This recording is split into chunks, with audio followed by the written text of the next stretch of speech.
From the moment that first note of Brock Lesnar's theme hit, the crowd absolutely erupted. The match between John Cena and Cody Rhodes was 10 times better than their match at WrestleMania. The shot of Seth Rollins dropping the crutches will forever be etched in my mind.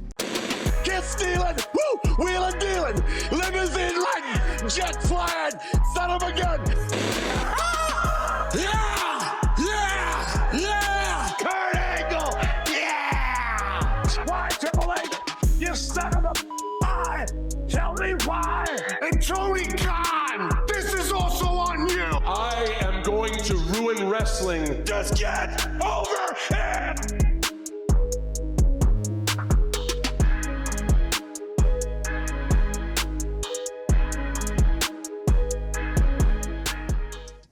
SummerSlam, the biggest party of the summer, is now in the history books. SummerSlam invaded the Meadowlands. WWE invaded the Meadowlands and the great state of New Jersey, my home state of New Jersey. And I genuinely believe that New Jersey is the greatest state in the world. SummerSlam was awesome.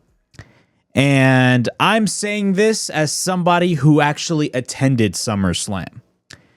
Just being at the stadium itself, and this was my third time attending any sort of WWE event at MetLife Stadium. They've only had 4 events at MetLife Stadium.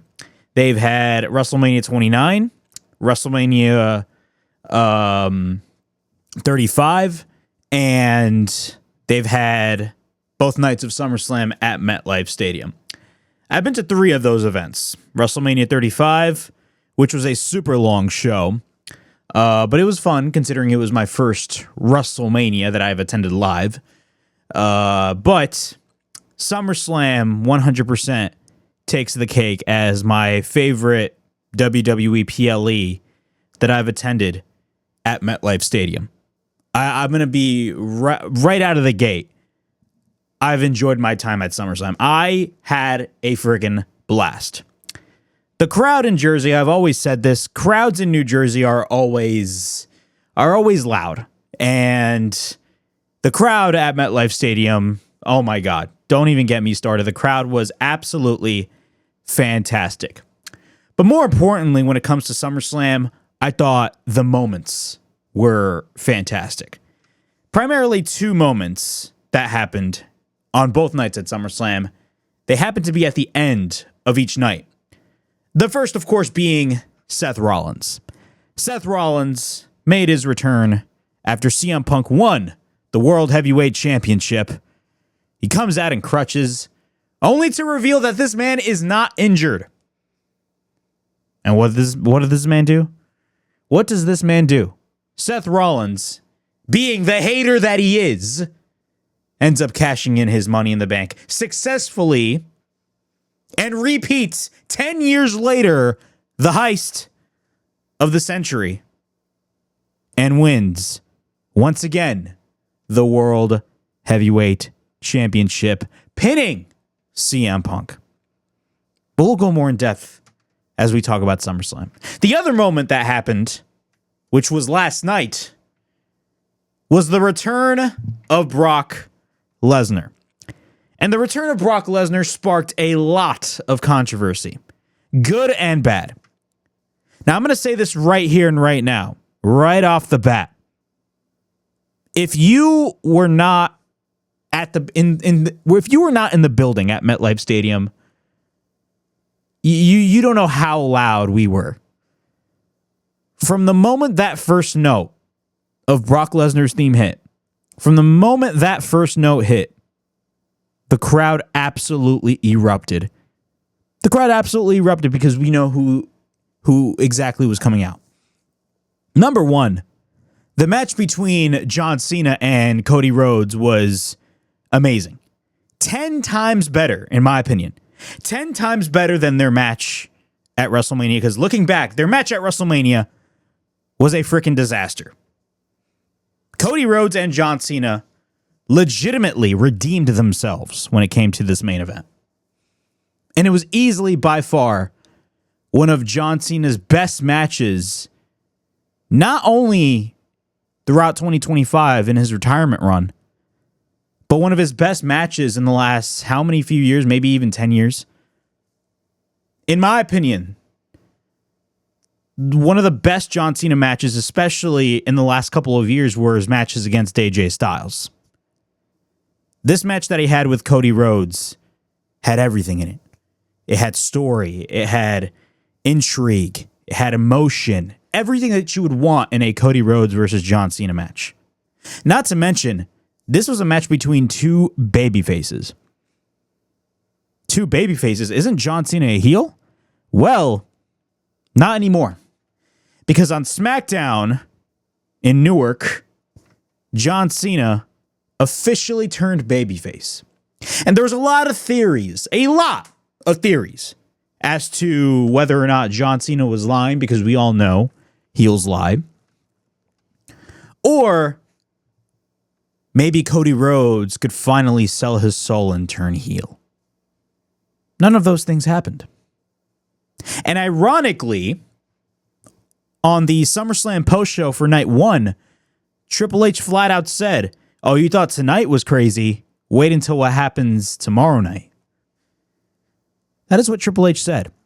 Everybody expected The Rock. Everybody expected Cody Rhodes to finally take the easy way out and cheat and turn his back on the people. And Cody Rhodes, I might add, was getting booed out of the building.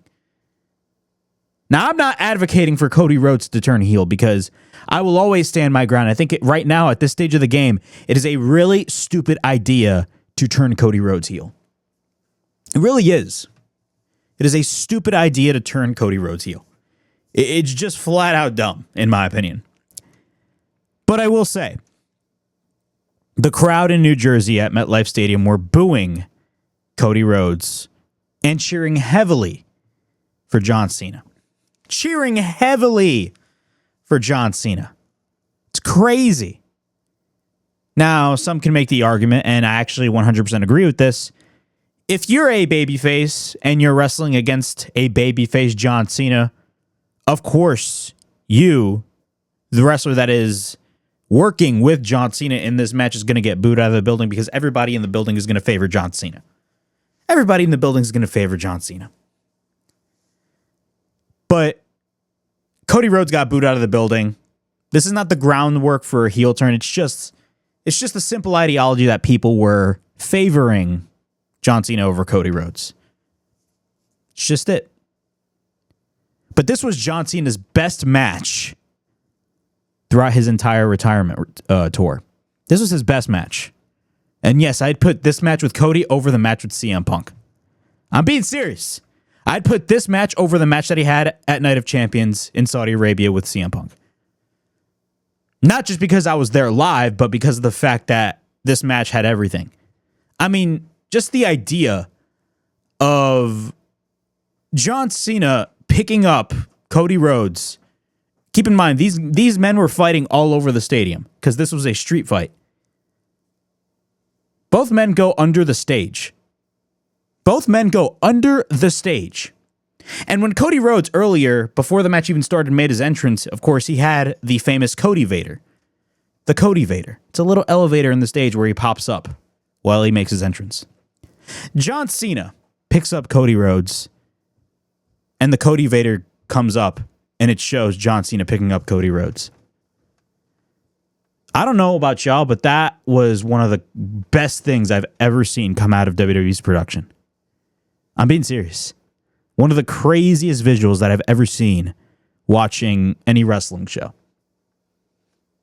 Imagine telling somebody when AEW first started, because Cody Rhodes was at the forefront of AEW, in 5 or 6 years, you're going to be wrestling John Cena at MetLife Stadium, and John Cena is going to take your Cody Vader spot, and he's going to go up to Cody Vader while he's picking you up. It's a crazy visual, man. It's a very crazy visual. I'm going to be honest. A crazy visual, but a fantastic one in and of itself. SummerSlam was a fantastic show. It was not perfect by any stretch of the means. I'm just telling you guys from my experience being at the show. I had a blast at SummerSlam. The show was not perfect. If I were to rank this show out of 10, I'd probably would give it maybe a 6 or a 7. Maybe an 8. But I give it 6, 7, or an 8, any of those numbers, simply because of the two moments that happened at the end of each night. The end of each night, man, the Seth Rollins cash-in was arguably the best moment in WWE in 2025. Easily. Easily the best moment. And we will go more in depth as we talk about SummerSlam. The Brock Lesnar return. Say what you want about Brock Lesnar, and there's a lot of mixed emotions about Brock Lesnar. And it's not hard to speculate why some people are outraged and some people aren't. It's because Brock Lesnar, of course, was named numerous times in the Janelle Grant lawsuit. Now, I will say this. When it comes to Brock Lesnar, if WWE brought back Brock Lesnar, clearly their legal department must have cleared Lesnar. Now, Janelle Grant's representative actually issued a statement. She issued a statement and she stated this, and I quote, "Far, far too long. Abuse was allowed to thrive under WWE's leadership. Instead of righting this wrong, WWE has done nothing to ensure those responsible are held accountable. This attempt to sweep misconduct under the rug will backfire. We look forward to full sets of facts, including those about Mr. Lesnar, coming out in a court of law where they belong. But in the meantime, we refer you back to Janelle Grant's updated complaint, which outlines in detail the abuse she endured by McMahon and others employed at WWE." Grant publicly confirmed Lesnar by name in her amended lawsuit filed in January of 2025. He was referred to as both a former UFC heavyweight champion and WWE superstar in the original suit filed a year earlier. I'm not going to sit here and defend Brock Lesnar. I'm not going to sit here and argue against people stating their opinion because they have the right to express their opinion on what they think about the whole Lesnar situation. I've said my fair share about Brock Lesnar on this very show. On this very show. I've said my fair share about Brock Lesnar on this very show. Because a lot of people wanted Brock Lesnar back. A lot of people wanted Brock Lesnar back. A lot of people wanted Brock Lesnar back. And I would constantly tell these people, and I would constantly say on this show that Brock Lesnar, don't expect to see Brock Lesnar in a WWE ring anytime soon. I flat out said that on this very show.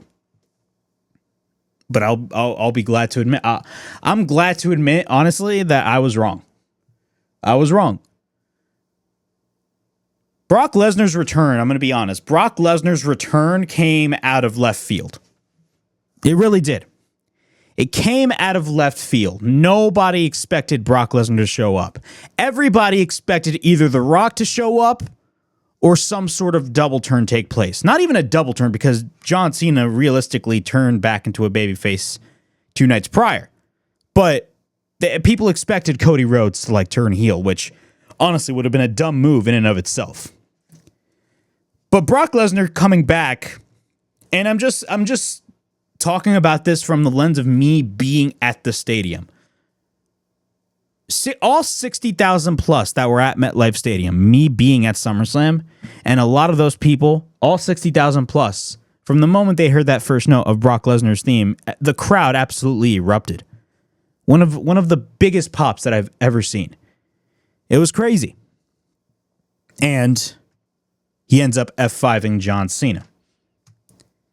Now, where does this lead to? Where does this lead to? The last time we saw Brock Lesnar in any official capacity was 2 years ago at SummerSlam, ironically. SummerSlam tends to be Brock Lesnar's show.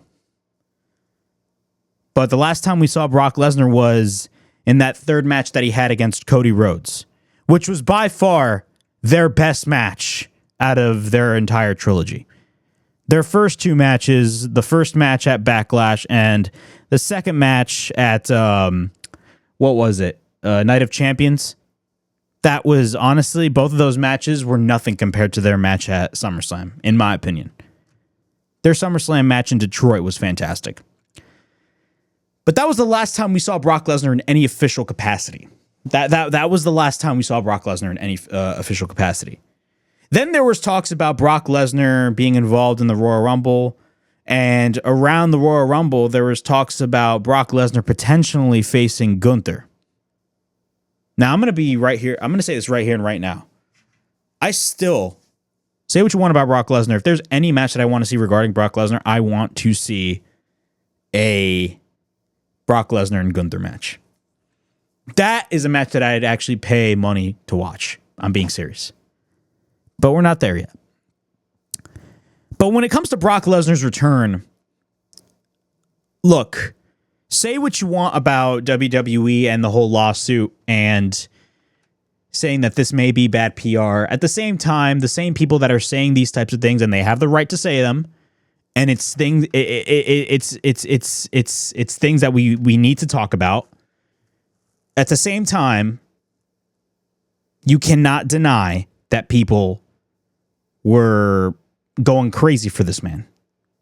They were going crazy for the return of Brock Lesnar. It was essentially shock factor. That's what it was. This moment happened based off of shock factor. Everybody was shocked. Nobody expected Brock Lesnar to come back. I uploaded my full reaction. I filmed my entire reaction at MetLife Stadium of Brock Lesnar's return. I went crazy. And I was somebody that was in denial of Brock Lesnar making his return to the company. I didn't think we'd see Brock Lesnar in a WWE ring anytime soon. Probably ever. Because of the whole nature of this whole lawsuit. Now, he didn't necessarily commit a crime, but the fact that he was name dropped numerous times in the Janelle Grant lawsuit, not only that, has a somewhat of a close relationship with Vince McMahon, and especially with the things that were stated in that lawsuit, you'd know why people are upset, and they have the right to feel that way. I was definitely in denial of Brock Lesnar's return, 100%. 100% in denial of Brock Lesnar. I didn't think he'd come back, but somehow they did. Also, you need to take this into consideration as well. WWE, think about this. WWE is no longer doing press conferences after every pay-per-view or PLE, whatever you want to call it. They are no longer doing press conferences at all. Why is that? We do not know. Now, there's many different reasons where you could possibly state why WWE is no longer doing press conferences, but a lot of people are going to point towards this whole Brock Lesnar story, considering the timing of everything. It was just, the timing of everything just didn't, add up. Why is WWE all of a sudden canceling press conferences or no longer doing press conferences in favor of the normal generic post show, which takes place at the parking lot outside of the stadium or arena for every PLE? Well, I think we know the answer. Brock Lesnar came back, and from the moment Brock Lesnar came back, you knew the wrestling media was going to ask a bunch of questions, as they should. Those are the right questions to ask, and I will talk about the media later on, right after I talk about this. But asking questions about Brock Lesnar and the nature of the lawsuit are the types of questions that you need to ask at the press conference. But when it comes to Brock Lesnar, I think we know why WWE is no longer doing a press conference anymore for any PLE. Because they don't want to embarrass themselves or get asked questions by the media regarding serious situations like the Vince McMahon Janelle Grant lawsuit. That's just the nature of that's just how I look at things. They don't want to get asked these very important questions. But also, I genuinely believe at the same time, even though that is a very valid reason as to not on WWE. Now, I'm not defending WWE by any stretch of the means. I'm just saying, even though if you think that way, that is a very, very valid reason to think why WWE, canceled these press conferences. But at the same time, I mean, I was listening to Ariel Helwani, and he brought this up, and it makes total sense. there was really no need for these press conferences if you really think about it, because pro wrestling as a whole is fixed. It's a predetermined sport. Everything is planned. It's a show. Everything is planned in advance. So why are they doing press conferences? Now, me personally, I love the press conferences because it gives me a sports oriented vibe. That's why I love the AEW press conferences so much, especially when I listen to like Tony Khan speak, even though sometimes, he says some crazy stuff, as well as, Triple H. Triple H is essentially the Dana White of WWE. But if there's any complaint that I have when it comes to the press conferences for both WWE and AEW is the questions that some of these people in the media ask. And I'm not talking about the people that state the important questions, like talking about the lawsuit, because again, those are the questions. If you are a journalist or if you are a part of the media, those are the important questions that you need to ask. They are. I'm talking about the people that ask questions that are like, for example, that like I remember there was this one guy, and I don't want to be disrespectful to anybody. I'm not going to name names, but I remember watching a WWE press conference, and I remember one of the people in the media talking about asking one of the wrestlers, "Are you going to have a match with Taylor Swift?" Those types of questions. Those are the types of questions that drive me crazy. The people that are asking about anything serious that's happening outside of the company that is connected to the company, those are the people that should stay in these press conferences. But the people that are asking very ludicrous questions that have nothing to do with the overall plot of the actual show, like the example that I just stated about a guy in the media asking a wrestler about Taylor Swift, even though Taylor Swift has absolutely nothing to do with what we saw at the pay-per-view. That's my problem. So honestly, them discontinuing the press conferences, even though on one hand, you could definitely see why WWE did it, because they want to avoid questions related to Brock Lesnar, because for a fact they're gonna have some BS reason. But at the same time, some of these people in the media asks like very dumb, ludicrous questions that have absolutely nothing to do with anything WWE related, whether that it's good or bad. Like they ask very, childish questions, in my opinion. And to me, that is a problem. That is a problem. The questions were just not good. Oh, how was your day today, sir? Like that. Those are the types of questions that drive me crazy. Like we should be asking questions like, hey, how are you feeling after your match? What's next for you? Instead, we got some people in the media asking, oh my God, are you ever going to wrestle Taylor Swift in a match? What kind of question is that? And it's not just in WWE, it's in AEW as well. We see this all the time in the AEW press conferences. We see a lot of stupid questions at the AEW press conferences. Why? Ask more important questions. Don't ask dumb questions just to get stupid engagement. Ask important questions related to the company, whether that is good or bad. That's why you're in the media scrum. That is why you have a position at the media scrum, to ask these important questions. Instead, people have these positions, and they abuse it, and they don't even realize it. That's just my opinion on the whole situation. But in terms of them, again, no longer doing the press conferences, I think it's very clear why they're no longer doing it. They want to avoid questions like, the Brock Lesnar scenario, because when it comes to Brock Lesnar, of course, there's a big fat elephant in the room, and that's him being involved in the Janelle Grant lawsuit. That's just the whole nature of the beast. And if you're a person in the media, if for example, if they did a press conference and you did ask, like for example, if they did a media scrum and you're one of the people in the media that asked about the Brock Lesnar lawsuit situation and why they brought him back, you are doing your job. because those are the types of questions that you need to ask if you're in a situation like this. You need to ask the important questions. Why do I like Ariel Helwani so much? Why am I a fan of Ariel Helwani's work? You know, in the UFC, some people say he instigates fights. But one of the things that I like a lot about Ariel Helwani is the fact that he's not afraid to ask the tough questions. And as a journalist or as anybody, if you're invited to these press conferences, you need to ask the important questions. You can't ask stupid questions. I know I sound like a piece of crap, but like it's the truth. You need to ask the important questions. You can't ask whether or not a wrestler is hanging out with Taylor Swift. What is this? The paparazzi? This is ridiculous. But yeah, Brock Lesnar coming back was not in my I don't want to say bucket list, but I didn't expect Brock Lesnar to come back. I did not expect Brock Lesnar to come back at all. But clearly WWE cleared Brock Lesnar from a legal standpoint. Brock Lesnar got clearance, and that's why they brought him back.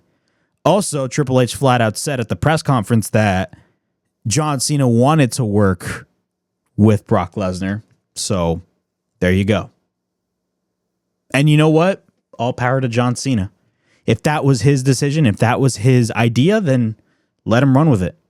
If there's anybody that deserves to say what goes on in terms of the direction of his career, it is John Cena. Because again, John Cena has worked his ass off for the last 20 plus years to get to that position. John Cena put WWE on his back for years. He has the right to do that. So if he wants to work with Brock Lesnar, let him work with Brock Lesnar. Also, Brock Lesnar is one of John Cena's greatest rivals. I mean, who can forget SummerSlam 2014 where he absolutely demolished John Cena in shocking fashion? John Cena never got manhandled like he did from Brock Lesnar back in SummerSlam 2014. And it's ironic how Brock Lesnar makes his return after 2 years. After 2 years at SummerSlam. So it's going to be crazy, but I understand people's frustrations when it comes to Brock Lesnar. I'm not going to sit here and argue with people because, again, I understand people's frustrations, but at the same time, we cannot deny the crowd reaction that Lesnar got at MetLife Stadium. I mean, like, the crowd, everybody was shocked, and everybody was just, it was insane. The reaction, and you guys can see it on my channel, the link it will be in the description below. The reactions was deafening for Brock Lesnar. Deafening. But yeah, let's go through SummerSlam, man. SummerSlam was at MetLife Stadium. And ironically, this was actually my first WWE event in 4 years. And ironically, my very first WWE event, which was all the way back in 2016, was SummerSlam. So this is my first WWE event in 4 years, and this is my second ever SummerSlam that I've attended. Ironically, I've attended more AEW shows than I have WWE shows.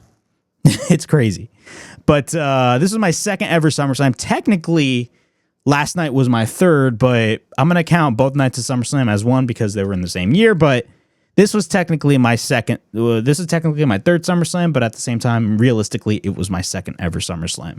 And SummerSlam, look, the show was not perfect. There were some duds, like the cage match, the Lyra Valkyria and Becky Lynch match, but just me being there, I enjoyed the show. And I'm going to say this right here and right now, SummerSlam was 10 times better. 10 times better than WrestleMania. SummerSlam, in and of itself, felt like WrestleMania. It felt like WrestleMania. Granted, it's WWE's second biggest show of the year, but this show felt like WrestleMania. This show felt like WrestleMania. And if anything, this year's SummerSlam was better than WrestleMania. Better than WrestleMania. I'm being honest. 10 times better than WrestleMania. All right, let's go through the card real quick. Let's first start off with night one. The show kicked off with Roman Reigns and Jey Uso defeating Braun Breaker and Bronson Reed. This was the opening match of the first night of SummerSlam. You know, ironically, this is my first time seeing the tribal chief version, because I've seen Roman Reigns live before. But This version of Roman Reigns as the tribal chief, I've never seen live, which is crazy. It's because WWE never returned to New Jersey for any major pay-per-view event ever since the pandemic, which is baffling to me, but whatever. Roman Reigns and Jey Uso defeated Braun Breaker and Bronson Reed. It was not a bad match. I really enjoyed it for what it was. The entrances. Jey Uso's entrance was legendary. Roman Reigns, dude. Roman Reigns' entrance was awesome. I love Braun Breaker and Bronson Reed, primarily Braun Breaker. Bro, Braun Breaker, I don't care what anybody says, this guy is a future world champion. A future world champion. The way that WWE has presented Braun Breaker, especially with this group led by Seth Rollins, dude, the sky's the limit for a guy like Braun Breaker. We had the women's tag team titles on the line as Alexa Bliss and Charlotte Flair defeated Raquel Rodriguez and Roxanne Perez to win the women's tag team titles. The unlikely duo of Alexa Bliss and Charlotte Flair. I'm not going to lie, man. I've been enjoying a lot of the segments between Charlotte Flair and Alexa Bliss. And ironically, what's crazy is that if you watched Evolution, Charlotte Flair was actually getting cheered. And Charlotte Flair is the type of individual that just doesn't get cheered at all. She doesn't. But clearly, the pairing between her and Alexa Bliss has benefited not only Alexa Bliss, but it benefited tremendously Charlotte Flair. And now they are the new women's tag team champions, and it was definitely the right decision to make. I love both of their chemistry. Their chemistry is fantastic. Sami Zayn versus Karrion Kross. I thought the matches were built well. I loved the segments between Karrion Kross and Sami Zayn. But I will say the wrong man won. The wrong man won, and Sami Zayn should have lost. Karrion Kross should have gotten the win. And the outrage speaks within itself, because if you watched the post show with Triple H outside of MetLife Stadium in the parking lot, everybody behind Triple H was chanting, "We want Kross." They were chanting, "We want Kross," and Triple H was mistaking "We want Kross" for "We want Brock." I think it was either last night or the night before. I think it was last night, because if he stated "We want Brock," then clearly it was night 2, because nobody expected Brock Lesnar to come back. But Karrion Kross should have gotten the win. I don't know what the hell is going on with Karrion Kross. I feel like Karrion Kross is everything that WWE would want in a wrestler. That's the most baffling. That's the craziest part, is that Karrion Kross is literally everything that embodies what a WWE superstar is. He has the look, he has the physique, he has the athleticism, he has the promo ability. He has everything that you would want in a WWE wrestler, and still WWE is just doing absolutely nothing for Karrion Kross. Could they push Karrion Kross in the future? Maybe. But we're going to have to wait and see. Karrion Kross should have gotten the win, in my opinion. I don't know what is going on with Karrion Kross, but clearly WWE is not viewing anything in Karrion Kross at the moment, and that is a shame. We got the women's championship on the line, the WWE Women's Championship on the line, as Tiffany Stratton defended her title against Jade Cargill. This match was surprisingly really quick. Like, it was not, I don't even think this match lasted 10 minutes, maybe a little over 10 minutes, but probably less than 10 minutes. Everybody expected Jade Cargill to get the win, but Tiffany Stratton ended up getting the win, and honestly, I don't know, man. I don't know about you, but I feel like I've been a little bit disappointed in Jade Cargill's WWE run. I really haven't been interested in a lot of stuff that she's been doing, especially with her tag teaming with Bianca Belair. Jade Cargill, it's no secret, when she came into AEW, she was super green. Like, super, super, super green. Very well inexperienced. She was very inexperienced, and somehow AEW presented her like a star. And I'm not saying WWE's not presenting her like a star, because clearly they are. But Jade Cargill was the longest reigning TBS champion. Jade Cargill facing off against Tiffany Stratton. Look, I genuinely do believe Jade Cargill will eventually win the women's title at some point down the road. But depending on her progress, as when she's trying to improve a little bit more, and look, she has been improving. She's been taking baby steps, but she has been improving. I don't think she's ready for that spot at the moment. She will be, but I don't think she's ready at the moment. but the match ended relatively quick. So Tiffany Stratton is still the women's world champion. Drew McIntyre and Logan Paul taking on Randy Orton and Jelly Roll. Oh my God, everybody loves Jelly Roll over in Jersey. We all love Jelly Roll. And let's be honest, man, this match was built relatively well. And you know what's crazy? When there was rumors about Jelly Roll being involved in a match, everybody was complaining. Everybody was complaining. Think about that. Everybody was complaining about Jelly Roll being involved in the match. This was only when the match was rumored. But when the match was starting to be built up, and then Jelly Roll was making appearances on SmackDown and Saturday Night's Main Event, everybody was loving what Jelly Roll was doing. So again, why is everybody complaining? This match was fantastic. Not to mention, Jelly Roll is a fan. And if you have celebrities that are fans, that is a good thing. I don't know why people view that as a negative. You know what I'm saying? But I mean, Jelly Roll was awesome. Randy Orton's entrance, bro. We were singing voices. And you know what's crazy? I love this about this current generation of wrestling fans, especially wrestling fans that are my age, because we grew up with guys like John Cena, Randy Orton, Edge. You know, when we see these guys now on television, whether that's on WWE or AEW, like when we watch AEW and we see Adam Copeland come out, we all just sing along Metalingus by Alter Bridge. Or when we're watching WWE and we see Randy Orton come out, you know, we all sing voices. Or maybe when CM Punk, you know, when there was that video package at WrestleMania with his old theme song, "This Fire Burns" by Killswitch Engage. Everybody in Vegas was just singing that song. Those are people from my generation, by the way. My generation, because we grew up with these guys. We grew up with CM Punk. We grew up with Randy Orton. We grew up with Edge. We grew up with guys like John Cena. So the fact that, you know, I got a chance to sing voices along with a lot of people at MetLife Stadium was just a privilege, man. It was awesome. I had a blast. But shockingly, Drew McIntyre and Logan Paul ended up getting the win. They actually ended up getting the win. I actually thought the babyfaces were going to go over, but no, that was not the case. But nonetheless, it was a great match. Jelly Roll was the star of the show. The star of the show. I don't care what anybody says. He was the star. And then we had the World Heavyweight Championship match. Of course, CM Punk taking on Gunther for the world title. This match was great. This match was everything that it needed to be. This match was essentially, think about this. This match was everything that you would envision a CM Punk versus Gunther match. And that is really involving only two words: hard hitting. That's what this match essentially was. Because if you are in a match with Gunther, the match is going to be flat out grounded, and it's going to be involving a lot of pain. And that's what we saw. Gunther beat the bejesus. And I'm going to say this right here and right now. Gunther beat the bejesus out of CM Punk. Like, CM Punk took a beating. Like, a legitimate beating.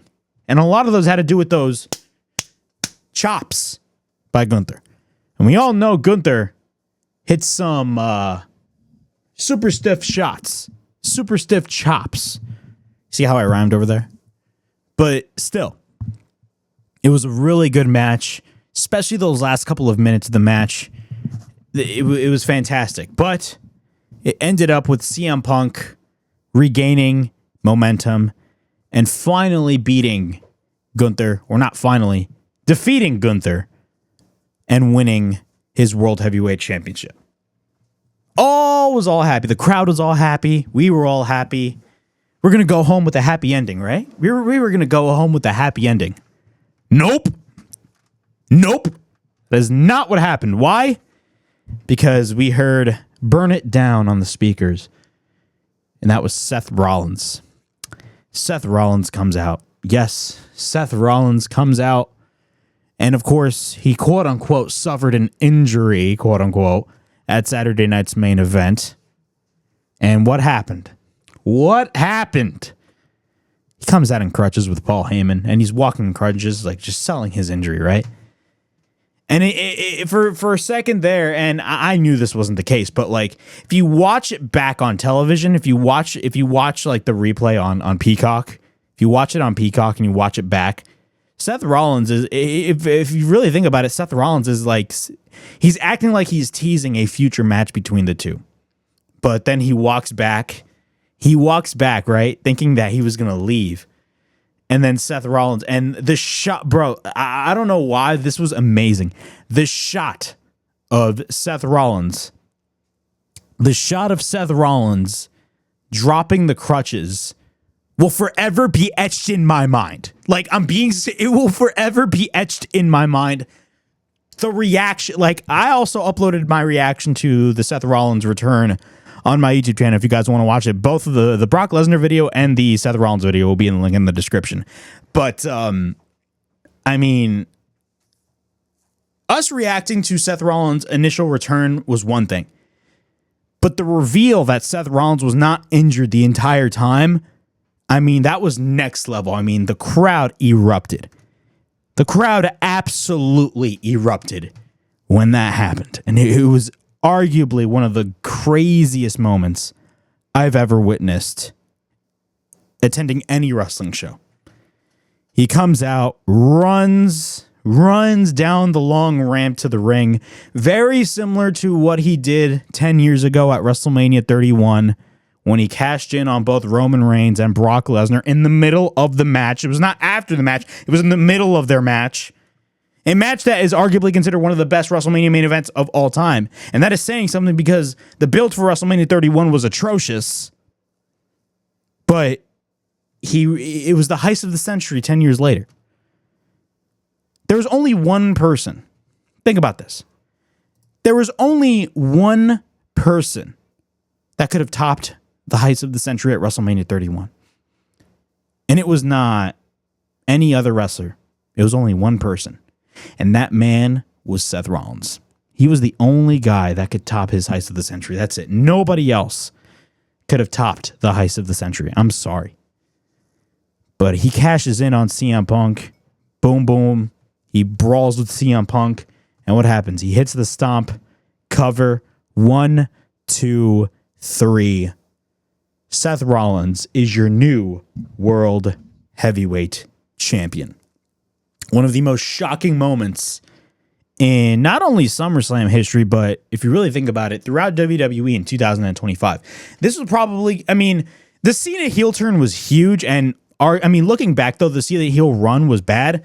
But the initial heel turn was amazing. And that's gonna be like the best moment of 2025. But honestly, I mean, I could put the John Cena heel turn on par with the Seth Rollins return. I'm being honest. I'm being 100% honest, man. That was insane. I flipped out when that happened. And you want to know another thing, by the way? CM Punk returned to wrestling in 2021. Think about this. CM Punk returned to wrestling in 2021. And what happened? He wins the AEW championship. And after he wins the AEW championship, 3 days later, he breaks his foot. And then 2 days later, he had to relinquish his title. What happens? He comes back, and during the time he was off, there was an interim champion, that being Jon Moxley. And he wrestles Jon Moxley. And shockingly, on that random Dynamite, he loses to Jon Moxley. And then their rematch happened at All Out. And what happened? Punk won the belt back. Only for him to get injured. And you guys know what happened at the press conferences. He got suspended and had his title relinquished. And then he wins a world championship again at SummerSlam. And like not even 5 minutes, maybe 5 minutes, he gets cashed in and he loses his title. What is the point that I'm trying to make out here? What is the point that I'm trying to make? Every single CM Punk title win. Think about this. Every single CM Punk title win, ever since CM Punk returned to wrestling in 2021, has all ended in disaster. Every single Punk title win, every single CM Punk title win have ended in disaster. And this is just his recent run ever since returning to the business entirely in 2021. So this is including his AEW run. All of his title wins ended in disaster. Think about that. Think about that. I don't know about y'all, but that is crazy. CM Punk won world titles, but he never had a lengthy title run. And no, I'm not going to count the real world championship because that was not a real belt. But still. He never had a lengthy title run ever since returning to wrestling in 2021. Never. Now, eventually, I do believe CM Punk will win the belt back. I mean, it's bound to happen. Not now, in a couple of months down the line. Maybe at WrestleMania. I don't know. But, I mean, the Seth Rollins cash-in was one of the best moments I've ever witnessed at a wrestling. It was amazing. Amazing! But I will say, you got to kind of feel bad for CM Punk. But no worries. CM Punk will win the belt back. I guarantee you that. I said it right here on this show. CM Punk will win the belt back. He will. He will win the belt back. But yeah, moving on to SummerSlam Night 2. So we had Night 2 of SummerSlam, and Night 2 of SummerSlam, in my opinion, I thoroughly enjoyed. But realistically, on paper, if you looked at both cards, clearly Night 1, or I should say clearly Night 2 was the better card than Night 1. But I will say, there was only one match that I was really excited about, and that was the main event. But continuing on with SummerSlam, we had the triple threat match for the women's world title. We had Naomi defeating Rhea Ripley and Io Sky. This was, of course, a rematch from WrestleMania. And, of course, this was coming off of Evolution, where Naomi cashed in her Money in the Bank and won the women's world title. Naomi had a fantastic entrance. Her father played the guitar, and he was shredding that guitar all over MetLife Stadium, and Naomi's entrance was awesome. But the match itself was great. I mean, this was the best match to really lay the foundation of what was going to be SummerSlam Night 2. And the right woman won. Naomi, winning and retaining the title was the best decision that WWE could have possibly made. Because again, if there's anybody that really has reignited their career, it is Naomi. Naomi definitely reignited her career, completely reinvented herself with this new psychotic character. And honestly, it's doing wonders for her. It really is. It's doing wonders for her, and she's really nailing it 110% every time she gets in that ring. Nothing to take away against Rhea Ripley and Io Sky. Both women are phenomenal, but right now Naomi is kind of like the talk of the town. We have the tag team title 6-pack TLC match. Now, ironically, we had a TLC match at SummerSlam. Keep in mind, I believe this was the 25th anniversary of the initial TLC match that happened at SummerSlam 2000 between the Hardy Boys, Dudley Boys, Edge and Christian.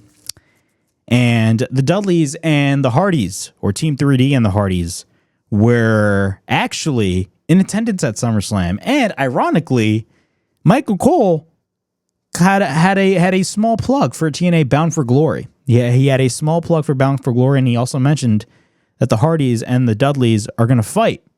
They're going to wrestle each other at Bound for Glory this October. But we had the Wyatt Six, the Street Profits, Motor City Machine Guns, Fraxium DIY, and Rey Fenix and Andrade. This match was chaotic. I mean, you had to expect this match to be chaotic. I mean, there's no reason for it not to be chaotic. I mean, there was table spots everywhere. Everything that you would expect from a TLC match, especially on a show like SummerSlam.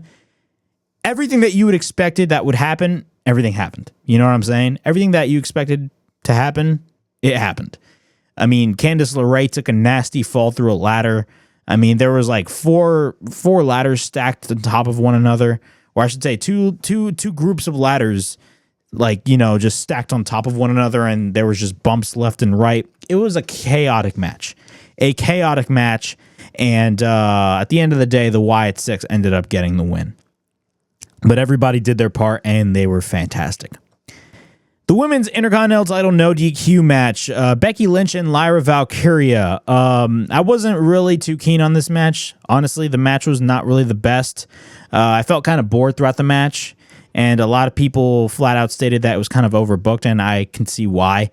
Bayley's involvement also, I mean, a lot of people were not too keen on it, but Becky Lynch ended up getting the win, and also Becky Lynch actually has a new theme song, which I will say, I'm digging that theme song.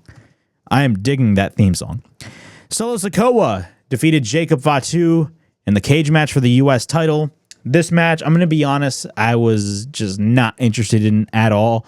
I'm going to be realistic. I actually took a break and I didn't even watch this whole match in full, but I saw highlights of this match, and honestly, a lot of people were saying this match kind of was disappointing, and honestly, I don't blame them for thinking that way, because at this point, I've came to the realization that anything Bloodline related at this point is kind of overkill. At this point, I'm done with the Bloodline. I'm being honest. At this point, I'm done with it. It's very similar to the NWO. Remember when they brought back the NWO in late '99 and they dubbed it NWO 2000? It's at that. It's on those levels right now, to the point where I'm just not interested in the Bloodline anymore. The peak of the Bloodline was 2 years ago. That was the peak of the Bloodline. The Bloodline now is a shell of its former self. It really is. It's a shell of its former self. It's not the same as it was before. And that's a shame, because Solo Sikoa is doing everything that he possibly can to make this new group work. But I mean, if you have, Jey Uso breaking into his own, you have Roman Reigns doing Roman Reigns things. If you have Jacob Fatu, who just came into the company a year ago and is already breaking away and is doing everything that Solo Sikoa should have been doing, I mean, clearly you got a problem there. Clearly you got a problem. Because think about this.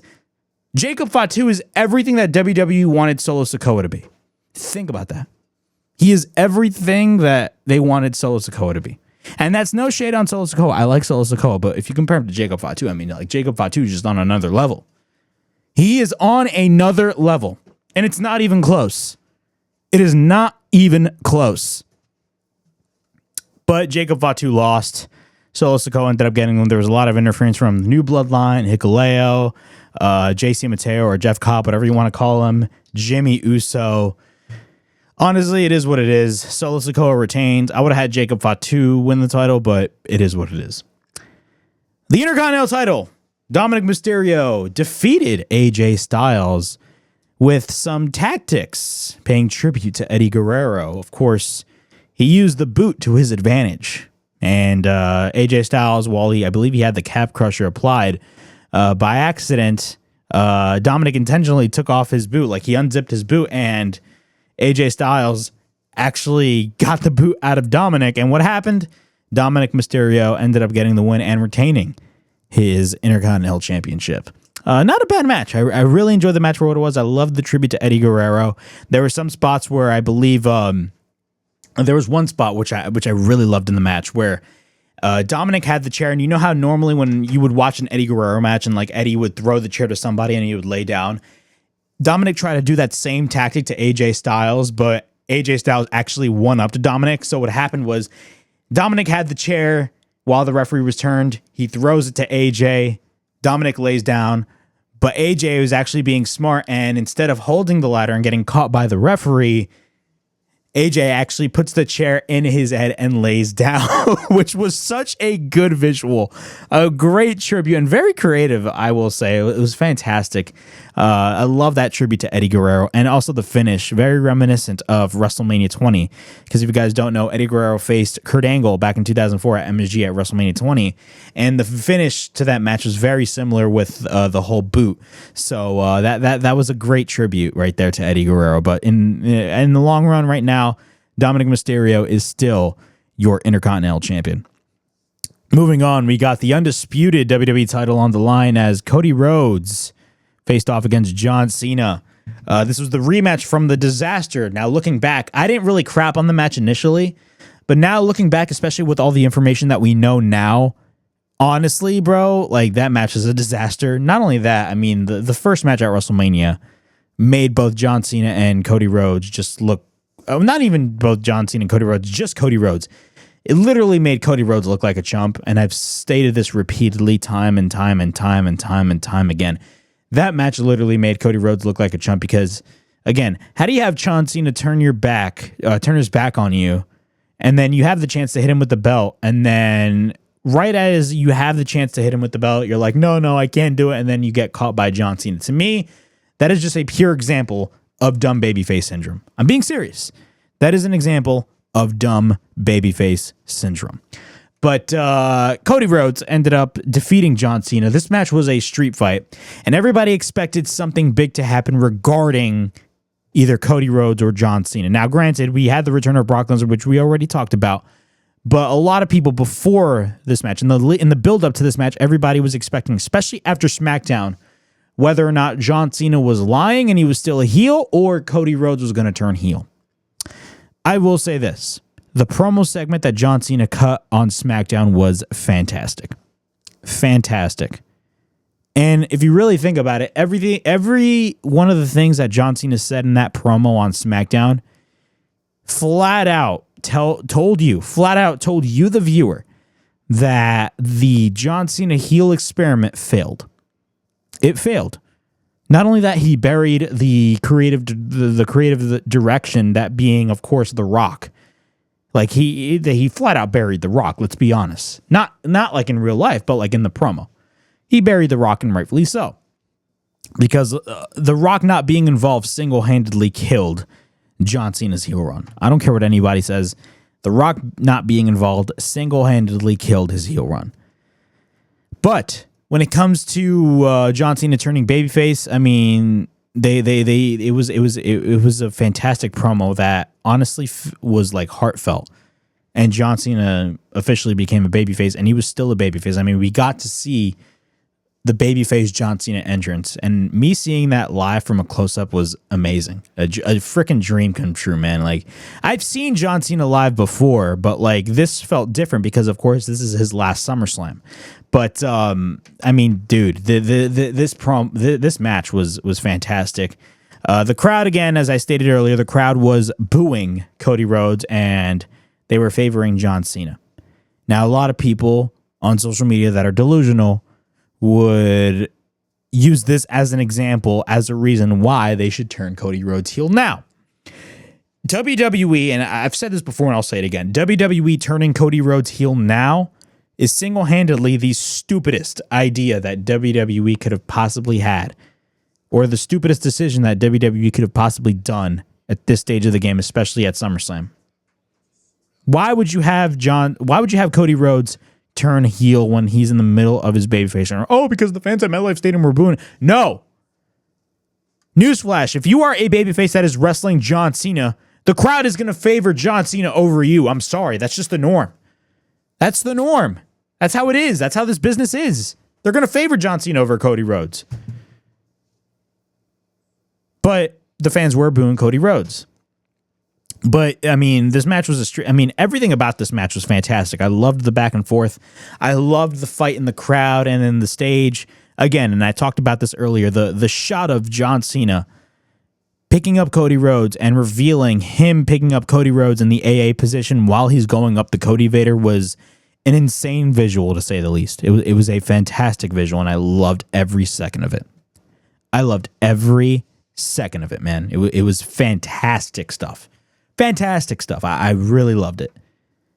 But, of course, we came back in the ring, back and forth. Cody Rhodes was doing, of course, he had the bell. He had the opportunity to hit him with the bell. He exposed, not even exposed, he unhooked one of the turnbuckles off of the ring post. And what happened? He got caught in the STF by John Cena, and John Cena was trying to choke out Cody Rhodes. But at the end of the day, didn't happen, and Cody Rhodes actually beat John Cena clean. This match, in my opinion, was by far John Cena's best match, not only throughout this whole entire heel run or retirement run, but one of his best matches in the last couple of years. I'm being serious. And honestly, I'd put this on par with his matches against AJ Styles, not only at SummerSlam 2016, but at the Royal Rumble in 2016. Like, it was one of those good, it was a fantastic match. From an emotional standpoint, the storyline was there. Everything about this was fantastic. This match was more emotional than it was, how do I say it? This match had the emotional element to it. Like, everything about this match was emotional because you knew this was going to be John Cena's last match at SummerSlam. It was. But it was great seeing John Cena. It was great seeing Cody Rhodes, and not only that, it was a fantastic match. And the fact that the show ended with the return of Brock Lesnar, I mean, dude, absolutely insane. Absolutely insane. But yeah, those are my thoughts on SummerSlam overall. It was a fantastic show, and it was a privilege being live on both nights of SummerSlam. And man, it was a great show. Honestly, bro, SummerSlam was 10 times better than this year's WrestleMania. Me being at SummerSlam felt like I attended WrestleMania. Yeah, I said it. But those are my thoughts on SummerSlam. All right, continuing on with the WrestleHavoc podcast. It is Monday, August 4th, 2025. If you guys are watching this on my YouTube channel or on WNN platforms, I thank you guys so much for watching the show. We're going to be talking about AEW. AEW has announced the location for Full Gear 2025. Full Gear is going to be taking place in Newark, New Jersey on Saturday, November 22nd. This is going to be the third time that AEW is hosting Full Gear in Newark, New Jersey, and the second time in a row that AEW is going to be hosting the Full Gear show. This press release by AEW was posted today. All Elite Wrestling today announced that Prudential Center in Newark, New Jersey will host AEW Full Gear on Saturday, November 22nd. The event will air live around the world on pay-per-view. Tickets for Full Gear will go on sale Monday, August 25th at 10 a.m. Eastern via Ticketmaster.com and AEWTix.com. Fans interested in early access pre-sale opportunities can register to become an AEW Insider by visiting AEW.com/AEW-Insider. We are thrilled to return to the Prudential Center for AEW Full Gear on Saturday, November 22nd, said AEW CEO, GM, and Head of Creative, Tony Khan. AEW is having a fantastic 2025, and based on the history of great support from the fans at the Prudential Center for this event in 2022 and 2024, I believe that this year's AEW Full Gear will once again be one of the biggest and most exciting events of the year.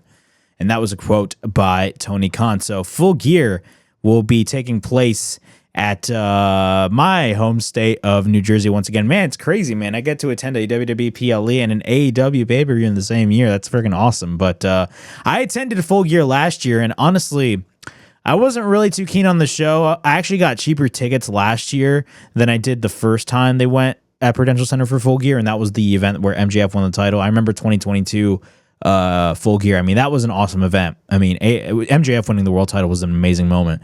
But I mean, I didn't really enjoy last year's Full Gear. I got like the cheap seats. I was like all the way up. Compared to the first time, I was like all the way down. But man, it's great that AEW is coming back to Jersey for Full Gear, man. This is the second year in a row that they're doing Full Gear, and this is the third ever time that they're doing Full Gear in the same arena. Now, on one hand, I will say this.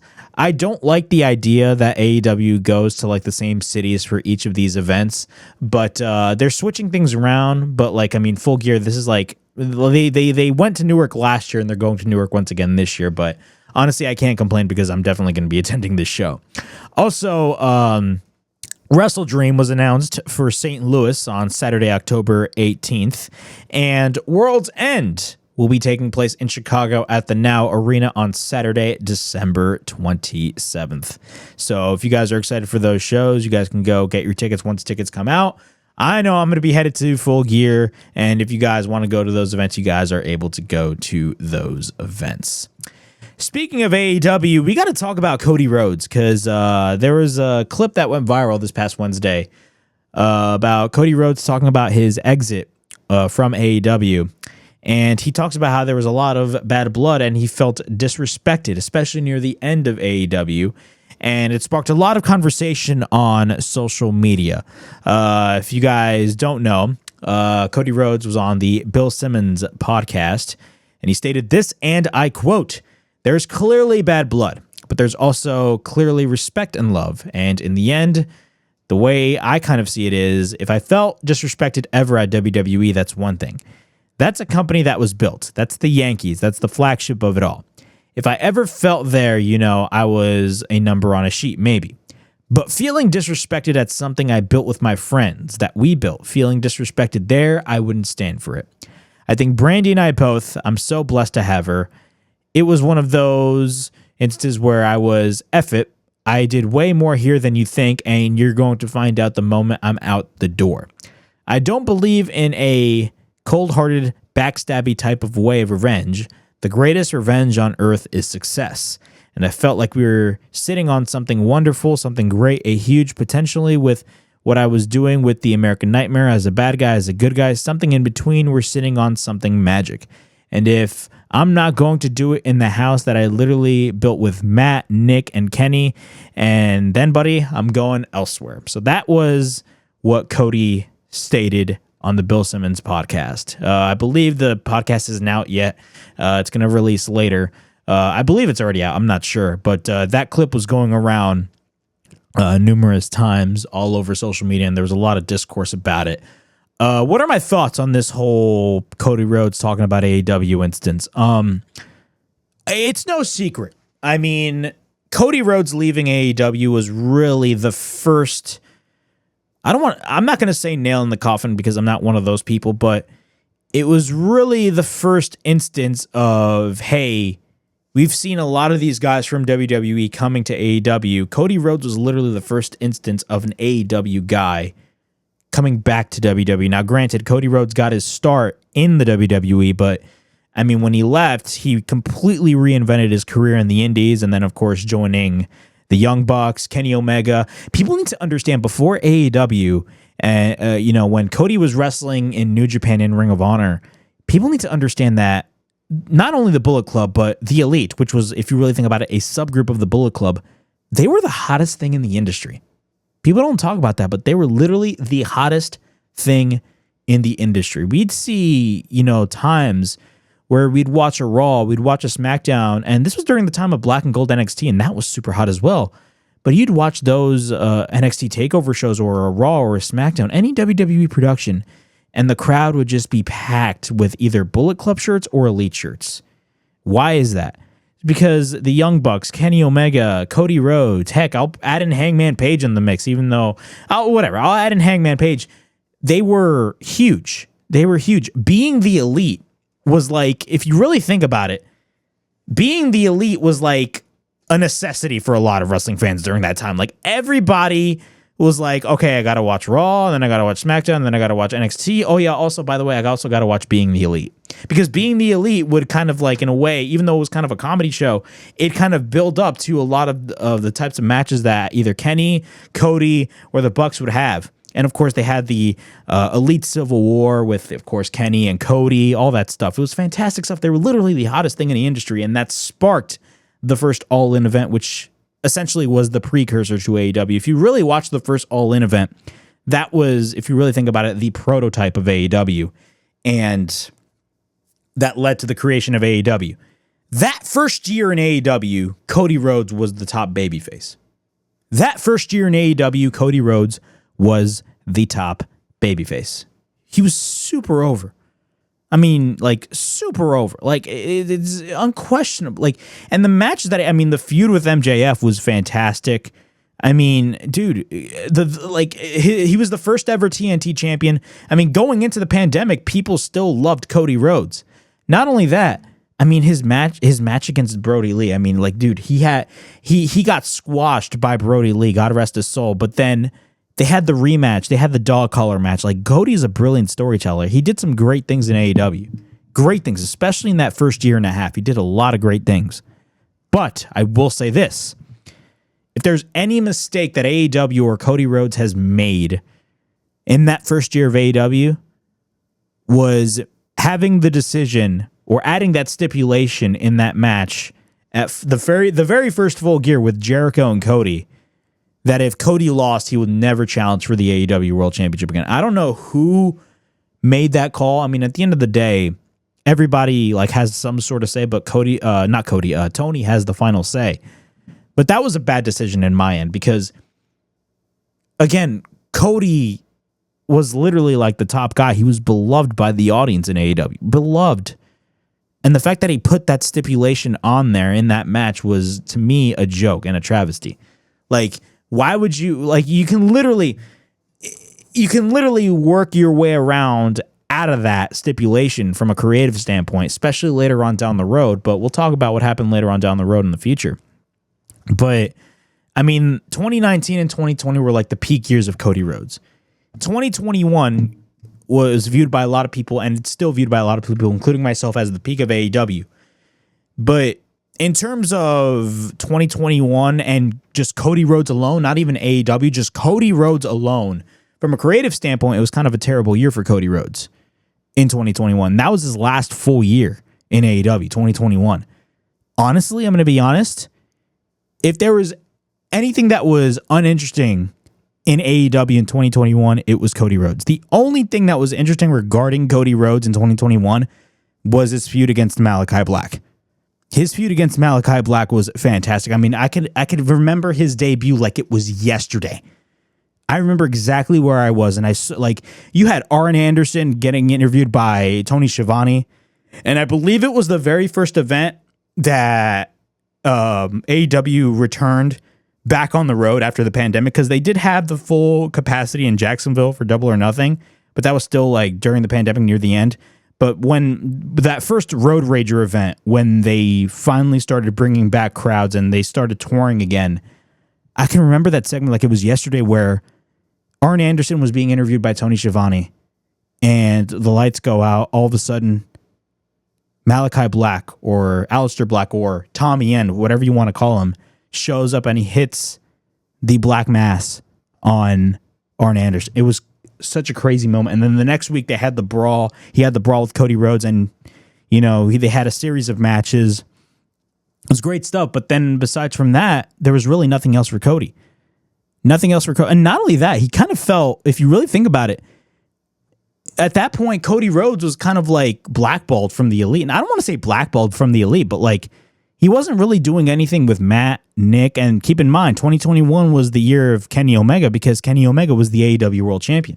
Kenny Omega was the belt collector. So he was doing stuff with Matt, Nick, hell, the Good Brothers, Carl Anderson, and Doc Gallows, all those guys. But Cody Rhodes was just doing his own thing in AEW. It was a weird dynamic. And then near the end of 2021, he started to get booed out of the building. I mean, booed out of the building. Booed out of the building. Like, you go to these events and you see the crowd just start, booing Cody Rhodes. And you're like, okay, that's weird. They're starting to boo Cody Rhodes. That's a little weird. And then it was on and on. It was like a common occurrence when you watch Dynamite. Like everybody was just booing Cody Rhodes out of the building. I can remember one time, I believe it was like a 6-man tag. It was a tag team match. And you had Cody, you know how Cody has his weight belt? Cody has his weight belt, and he took off his weight belt and he threw it in the crowd. And then the crowd threw back his weight belt. That's how much the crowd started to reject Cody Rhodes. Why is that? It's because the AEW audience is different from the WWE audience. It is. The AEW audience is more of a hardcore wrestling crowd.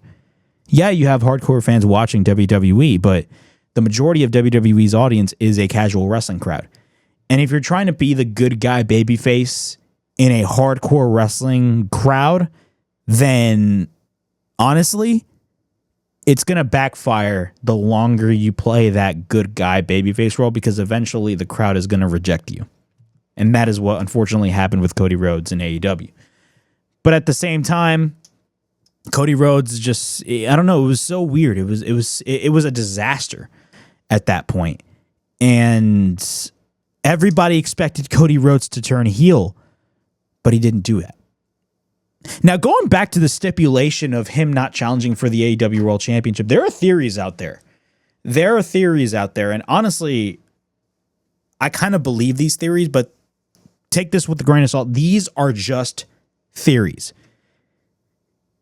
Cody Rhodes, I feel like his plan all along was to return to the WWE. I think that was his plan all along.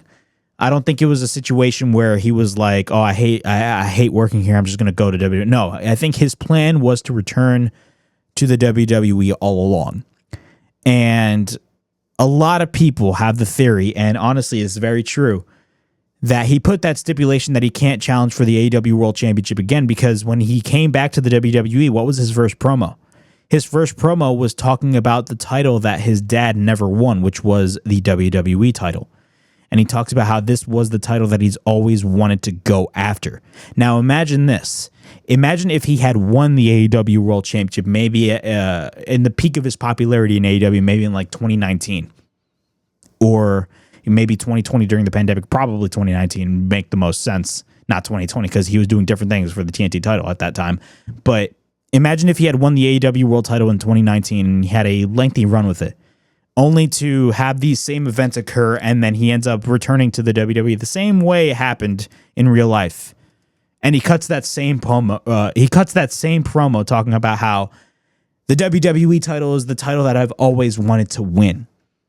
Don't you think that would devalue his run as the AEW World Championship if he had won the AEW World title? It's something to think about. It really is something to think about. And I know a lot of people were throwing that theory around. And honestly, I genuinely believe that theory. And it makes sense. He didn't want to diminish the prestige of the AEW title. That's why he put that. That's why he put that stipulation for himself up there. And of course, his plan was to return to the WWE all along. But there are many different sides to the story, and there's still a lot of information as to why Cody Rhodes left AEW. Like there's still like a lot of unanswered questions. A lot of people are pointing towards Brandy Rhodes. I mean, people are saying nobody liked Brandy Rhodes backstage. And look, if that is the case, I mean, you can't blame Cody Rhodes for being upset if that is the case, because at the end of the day, Brandy Rhodes is Cody Rhodes' wife. And if you're a husband, the number one thing you're going to do is defend your wife. If I'm Cody Rhodes, I'd defend my wife. Yeah, absolutely. If nobody likes her, I'm going to be the number one guy to defend my wife. That's what you're supposed to do. But who knows? It was very weird. It was a very weird situation. Some people may say, look, I'm going to say this right here and right now. Cody Rhodes leaving AEW was the first blow to AEW back in 2022.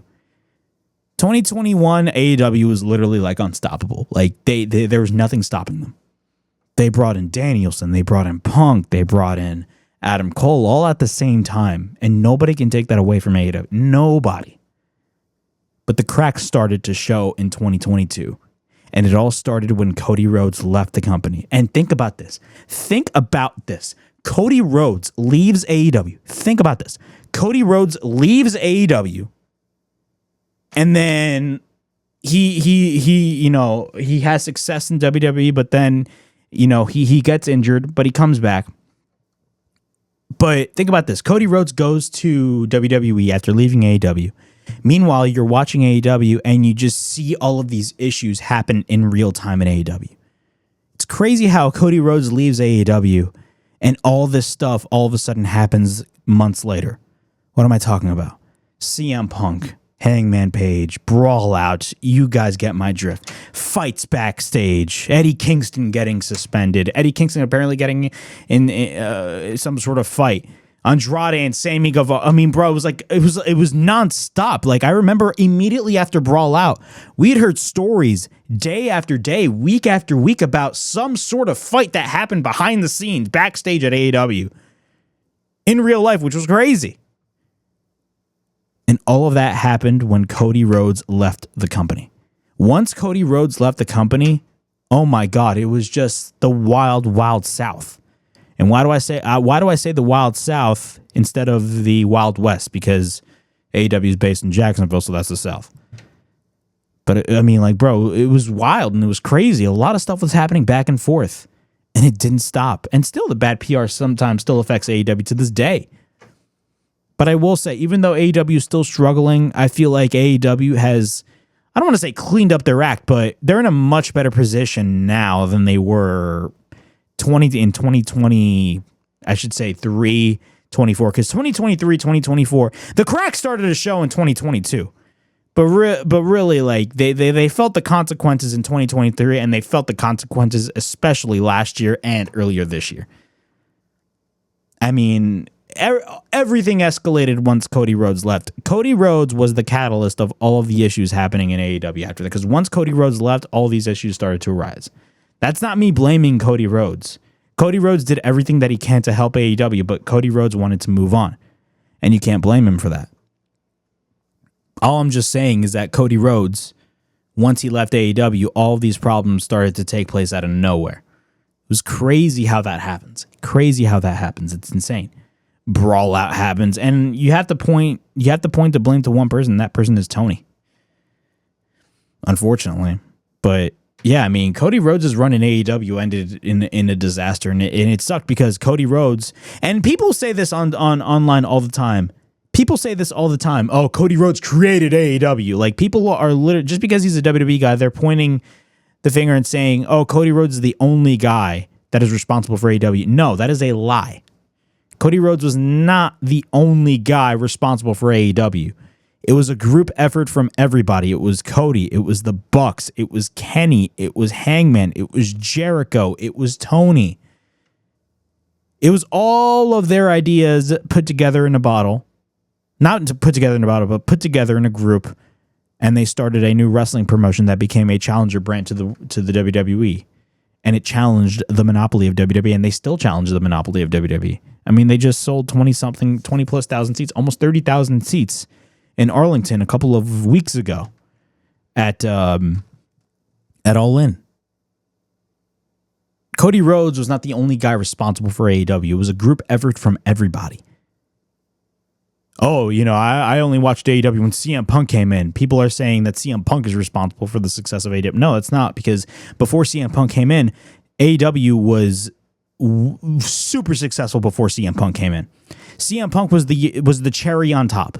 That's what it was. People need to understand that. Yes, CM Punk was their biggest star that AEW had, and he was their top draw, the only draw that they had. But you need to understand that AEW was successful before CM Punk. And nobody admits that. Nobody, especially the diehard WWE fans, the diehard AEW haters.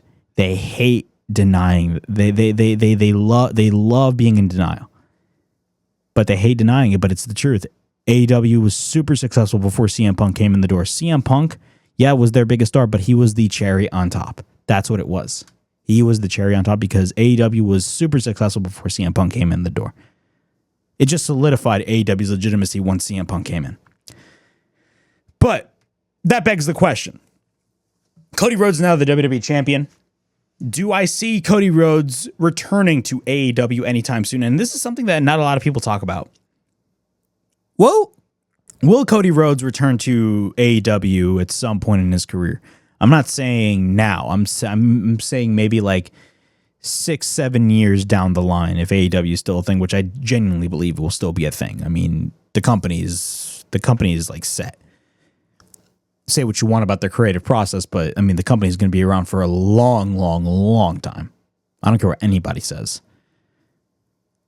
Yeah, I do. I genuinely believe Cody Rhodes will eventually make his way back to AEW. Well after this WWE run is over. And look, he's going to be in WWE for a long time, and I'm talking about years, because Cody Rhodes is essentially the top guy. He is what John Cena was in the 2000s and 2010s. That's what Cody Rhodes is now. Cody Rhodes is not going anywhere. But I will say, I genuinely believe many years down the line in the future, I genuinely believe eventually Cody Rhodes will come back to AEW because there's a lot of unfinished work to be done. I think I genuinely feel like I'm one of those people. Not a lot of people talk about it, but I genuinely believe he will eventually return to AEW the way he returned to WWE. I mean, it's a good story to tell as well. It's such a good story to tell. But it all depends on what Cody Rhodes wants to do. Cody Rhodes right now, he's not going to AEW anytime soon. Don't get it twisted. Don't take me out of context. I'm just saying. If somebody were to ask me whether or not Cody Rhodes would ever return to AEW, I'd say yes. And that's not being just an AEW fan. I genuinely, from a moral side, I genuinely believe he'd return to AEW. I'm being serious. Will it happen now? Absolutely not. No, he's having a monster mega run in WWE right now. He's the top guy. Why would you leave? But once that run is over, I do see him coming back to AEW. Whether that's 7 years down the line or 8 years down the line, I genuinely see that being the case. I'm being honest. I'm being serious. But that's just me. Those are my thoughts on Cody Rhodes. Moving on our final topic right here on the WrestleHavoc podcast. It is Monday, August 4th, 2025. Thank you guys so much for watching me on the show. I'm yours truly, Flamin' Ricky DeRays, right here on the WrestleHavoc podcast. Before we get into our final discussion, please make sure to like and subscribe to the WrestleHavoc channel right here on YouTube, in which we discuss everything in and outside of the squared circle. Make sure to like and subscribe for more content. And as the friggin' free would say, ring that damn bell for more notifications. We're going to be talking about, right here in our final topic, right here on the show, we're going to be talking about WWE Unreal. WWE Unreal premiered on Netflix last week, and it sparked a lot of conversation on social media about people's reactions. A lot of positives, a lot of negatives. A lot of people were, kind of just guessing whether or not this was the right move for WWE to really just, I don't want to say expose the business, but really show the ins and outs of what happens behind the scenes at a WWE show to the masses. And y'all are going to be shocked with what I'm going to say, because I know a lot of people would expect me to be the type of person that says, oh my God, this is exposing the business. This is bad for the industry. But I actually don't believe that is the case. Yeah, I'm being serious. Now, I'm going to go out on a limb and say this. I didn't watch the full series. I only watched the first episode. I'm going to watch the full series probably tonight. But I will say this. From watching the first episode of WWE Unreal, I enjoyed it. Look, I enjoyed WWE Unreal. I'm being serious. I'm enjoying WWE Unreal. I was very skeptical of what we could possibly see on this show. And look, there's a lot of pros and cons. I feel like there is a lot of cons talking about the backstage atmosphere and what goes on behind the scenes when it comes to not only WWE, but any pro wrestling show, especially on a large platform like Netflix. I mean, I will be the first one to say this.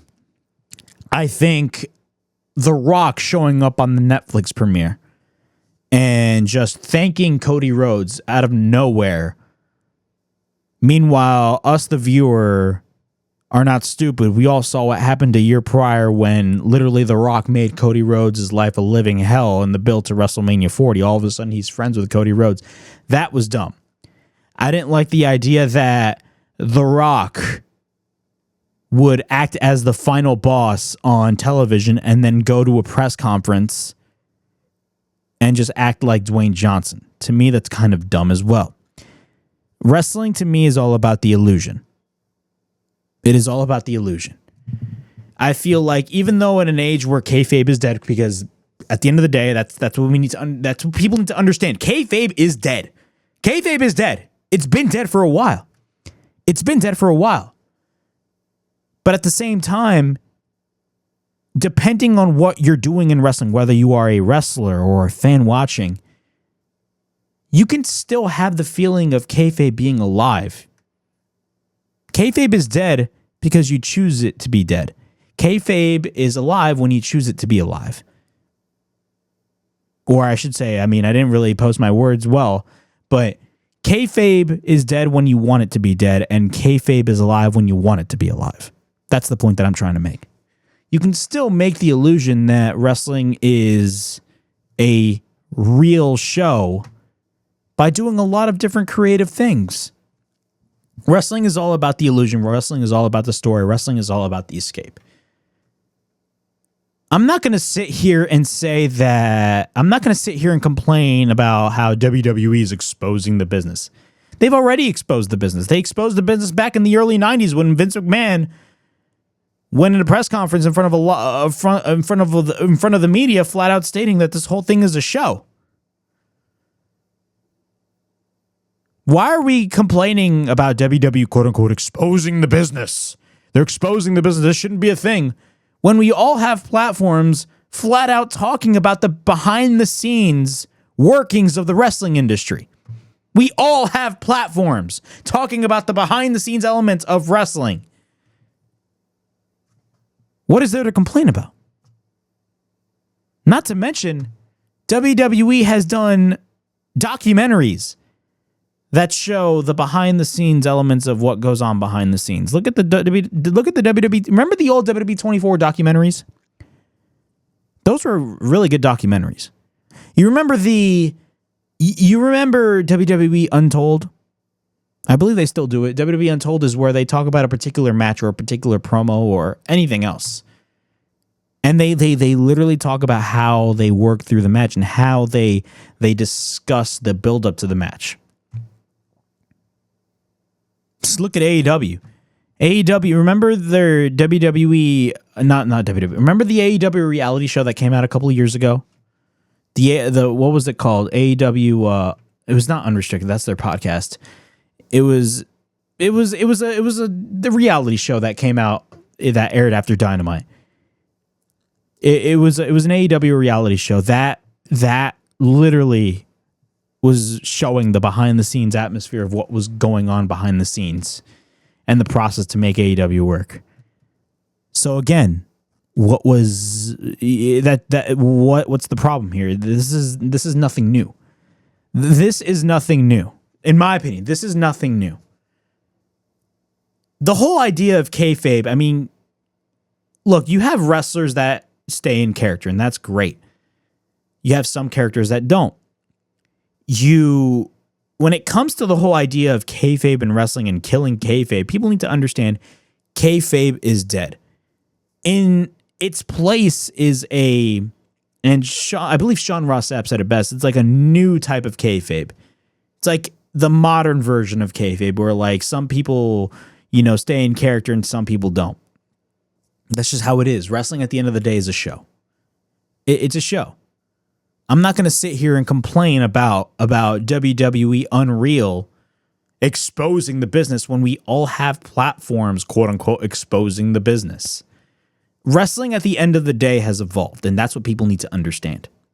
You have all of these old timers on their own platforms talking about exposing the business. Meanwhile, they have podcasts, and Matt Jackson again said it best. They all have podcasts exposing the business. Jim Cornette, would probably have a field day with stuff like this. But again, he has his own platform where he talks about the ins and outs of the wrestling industry.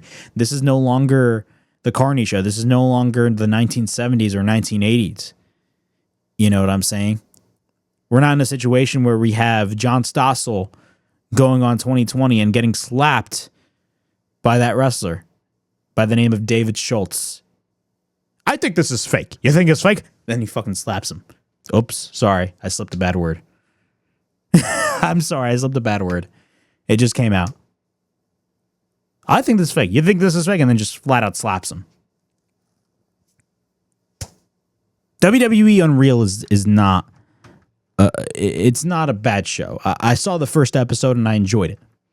I love learning about the ins and outs of the wrestling industry.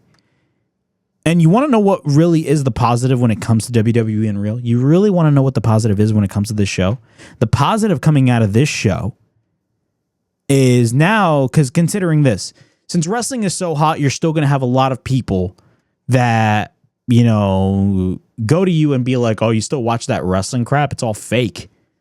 If they watch a documentary like WWE Unreal and they look at the process about how this is done and how everything is all correlated and how these wrestlers work and show that they actually go through physical pain, I mean, I feel like this is able this is WWE Unreal is showing the general audience how wrestling is correlated and how it's working. How do I say it?